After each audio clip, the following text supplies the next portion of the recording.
تاکو ئێستا دابەشکردنی موچەی مانگی 12 ساڵی ڕابردوو بە تەواوەتی کۆتایی نەهاتووە.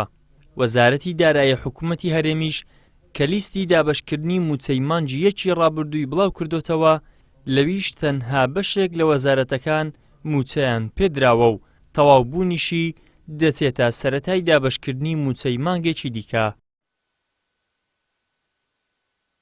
وەک ئەوەی سەرۆکی لیژنەی دارایی لە پەرلەمانی کوردستان دەڵێت، تاکو ئێستا داهات وەکو پێویست کۆناکرێتەوە، بە تایبەت لە سنووری سلێمانی.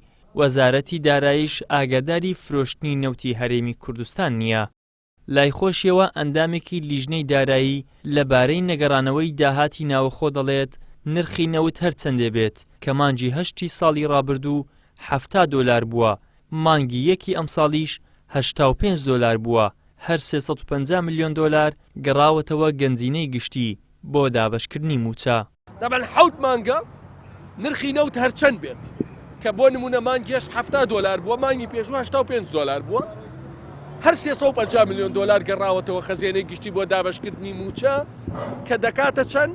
کە دەکاتە 27 دۆلار بۆ هەر بەرمیل. سلێمانی دەبێ 7 ملیار و نیو 7 ملیار و 500 ملیۆن دۆلار بداتە موچە، هەولێر دەبێت 93 ملیار و نیو بدا بە موچە.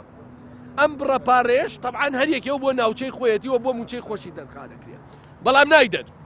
بەڕێزان بە دیکۆمنت لە بەردەستمانە پار ساڵ ئەم کاتە مانگانە سلێمانی 161 ملیاری داوە بە موچە، خێر ئێستا ناتوانێت 7 ملیار دینار بدا. پەرلەمانتارێکی فراکسیۆنی کۆمەڵی دادگەریش دەڵێت پارتی و یەکێتی لە دژی یەکتر داهات ناگەڕێنەوە، لەو نێوەندەشدا موچەخۆر و خەڵک زیانیان بەرکەوتووە. هەر کاتێک ناکۆک بن لەگەڵ یەکتری لە دژی یەکتری داهات نانێرنەوە، ئەمەش موچەخۆر و خەڵک یعنی وە هاوڵاتی تێدا زەرەرمەندە، چونکە ئەوانە قەت بیریان لەوە نەکردوتەوە کە خەڵک خۆشگوزەرانکەن، تەنها بیریان لە جیرفانی حیزبەکانی خۆیان کردوتەوە چۆن پڕ بن. کاریگەری هەبووە لەسەر نرخی خزمەتگوزاریەکان و نرخی سوتەمەنی غاز و هەروەها بنزین و نەوت کە ئێمە ئێستا لە وەرزی زستانداین دەبینین نرخی غاز لە زۆنێک بۆ زۆنێکی تر جیاوازی هەیە، مەوای کردووە کە هاوڵاتی تێدا زەرەرمەند بێت. دوو ئیدارەی هەولێر و سلێمانی بە جۆرێکە. بەپەی زانیاریەکان لە هەولێر 25 ملیار دینار قەرز کراوە بۆ سلێمانی تاکو موچەی پێ بدرێت. ئەو قەرزەش تاکو ئەو کاتەیە کە 200 ملیارەکەی بەغدا بێت و لەو پارەیە بجێڕدرێتەوە.